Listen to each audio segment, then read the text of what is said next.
हम चैप्टर्स पढ़ रहे थे जीव जगत।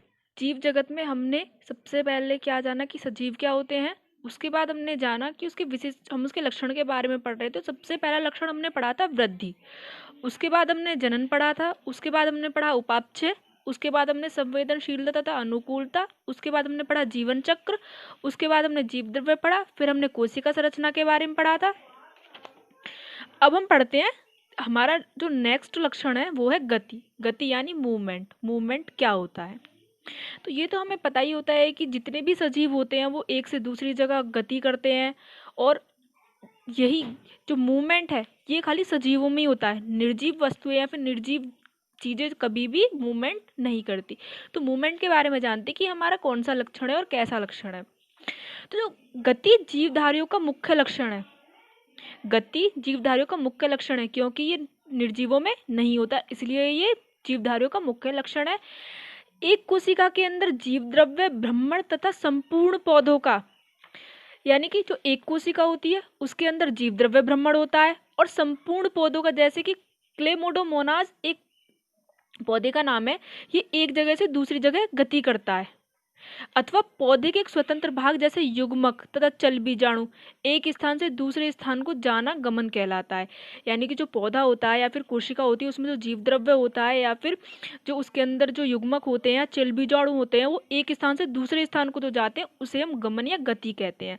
जंतु जो होते हैं वो भोजन तथा अनुकूल वातावरण की तलाश में एक जगह से दूसरी जगह जाते हैं। ये तो हमने देखा ही होता है कि जो जंतु या फिर पशु पक्षी होते हैं, जैसे ही वहाँ कहीं भी जैसे वो मौसम में रहते हैं, वहाँ का मौसम अगर चेंज होता है तो वो दूसरी जगह गति कर लेते हैं, फिर दूसरी जगह चले जाते हैं, जिससे उन्हें अनुकूल वातावरण मिल सके और उन्हें अपने लिए भोजन मिल सके। उसके बाद बात करते हैं हम श्वसन। श्वसन क्या होता है? हमारा रेस्पिरेशन, यानी कि जिसमें हम ऑक्सीजन लेते हैं और कार्बन डाइऑक्साइड छोड़ते हैं। तो सबसे पहले हम श्वसन के बारे में जानते हैं कि श्वसन होता क्या है। तो श्वसन जो होता है वो एक अपचय यानी कि कैटाबॉलिक रिएक्शन होती है, और श्वसन दो प्रकार का होता है। श्वसन एक विशिष्ट लक्षण है क्योंकि ये बस खाली सजीवों में होता है, निर्जीवों में कभी भी श्वसन नहीं होता। तो श्वसन होता है वो दो प्रकार का होता है, एक होता है वायवीय श्वसन यानी कि एरोबिक रेस्पिरेशन, और एक होता है अवायवीय श्वसन यानी कि एनारोबिक रिएक्शन। जो वायवीय श्वसन होता है उसमें क्या होता है कि उसमें हमें ऑक्सीजन की ज़रूरत होती है, यानी कि वायवीय श्वसन में हम ऑक्सीजन का प्रयोग करते हैं, O2 हमारी इंपॉर्टेंट होती है। उसके बाद जो हमारा अवायवीय श्वसन होता है उसमें ऑक्सीजन का प्रयोग नहीं होता।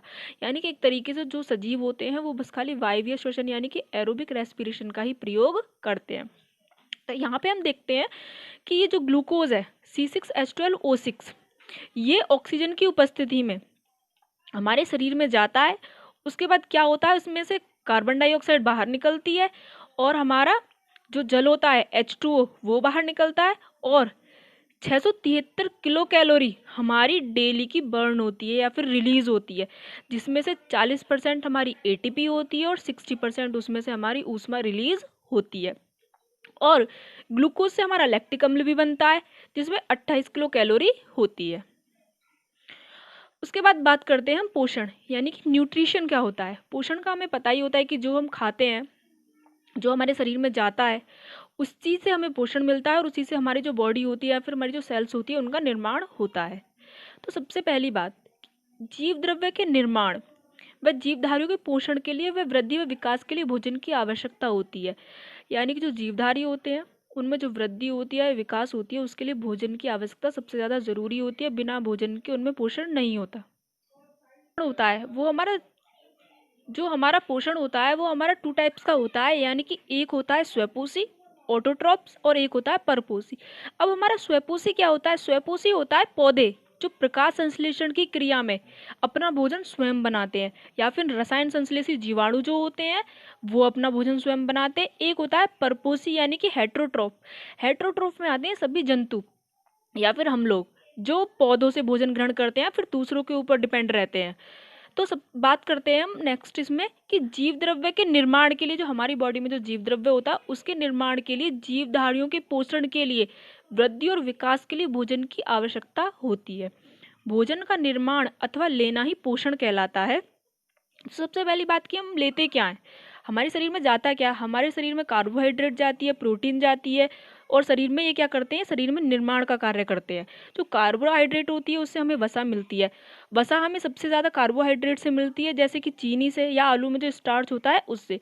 जो प्रोटीन होता है, प्रोटीन से हमारे शरीर में निर्माणकारी तत्वों का निर्माण होता है। उसके बाद जो पृथ्वी से खनिज पदार्थ जैसे कि जल अथवा वायुमंडल से CO2 लेकर पर्णहरित द्वारा व इसकी सहायता से प्रोटीन तथा कार्बोहाइड्रेट बनाते हैं।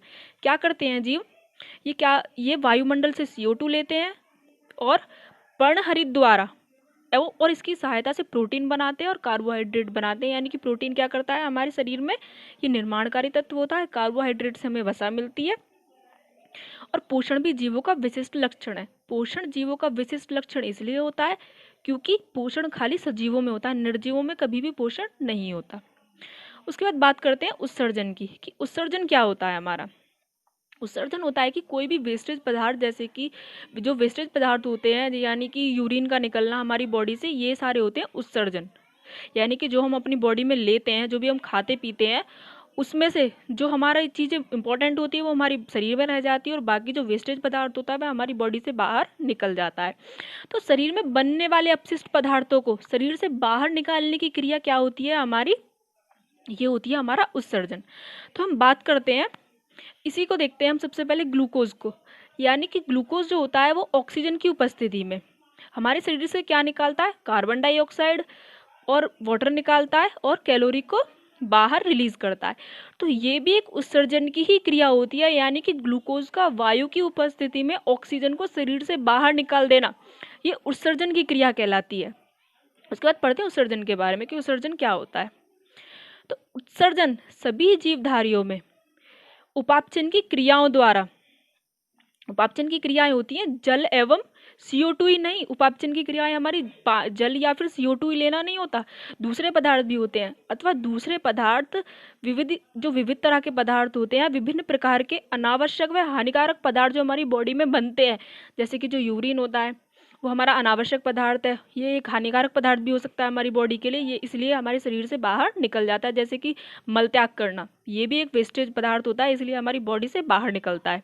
तो जिन पदार्थों को जीवधारी शरीर से निष्कासित कर देते हैं उसे हम उत्सर्जन कहते हैं। तो हमारे जो इस चैप्टर है इसमें हमने लक्षण पढ़े जो हमारे बहुत ज़्यादा इंपॉर्टेंट है, हमने बस खाली इंपॉर्टेंट लक्षण के बारे में ही बात करी।